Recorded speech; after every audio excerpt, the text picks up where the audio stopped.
નમસ્કાર। જાફરાબાદના બલાણા ગામે સિંહોનો આતંક જોવા મળ્યો છે। ગત રાત્રે માલધારી અરજણભાઈ રબારીના ફરજામાં ઘૂસીને સિંહે 15 જેટલા ઘેટા બકરાનું મારણ કર્યું છે, જ્યારે 6 ને ઈજા પહોંચી છે। માલધારી સમુદાયે વળતરની માંગણી કરી છે।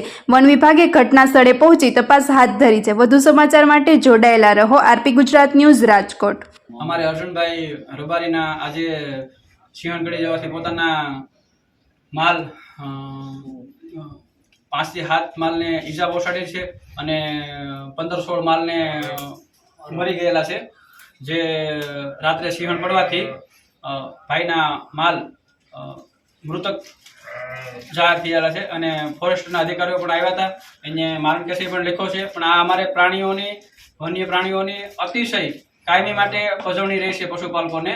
એટલે તમને સરકારશ્રીને નમ્ર વિનંતી છે કે અમારા પશુપાલકોને કાંઈ પણ થશે તો કોની જવાબદારી હશે સાહેબ?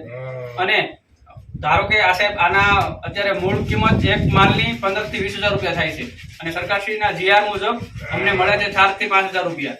તો સાહેબ નમ્ર વિનંતી કે અમને ભવિષ્યમાં વધારેમાં વધારે સહાય મળે તેવી એક નમ્ર વિનંતી છે અને ઝડપી મળે સહાય, પણ જે સમયગાળો જતો નહીં છે એના કરતાં ખૂબ ઝડપથી મળે તો પણ વધારે જરૂર। જેવી રીતે આ ભાઈ અત્યારે ધંધા પોતાની આજીવિકા હતી ગુમાવી જ બેઠો છે, તો હવે કાલ સવારે ધંધો શું કરશે? પોતાના પશુ હતા, પશુ તો અત્યારે બધા મરી ગયા છે, તો આવીને આવી પજવણી રહેશે તો એના માટે ક્યાંક એનો યોગ્ય રસ્તો પણ રહે એવી રીતે સરકારને એ પણ નમ્ર વિનંતી છે।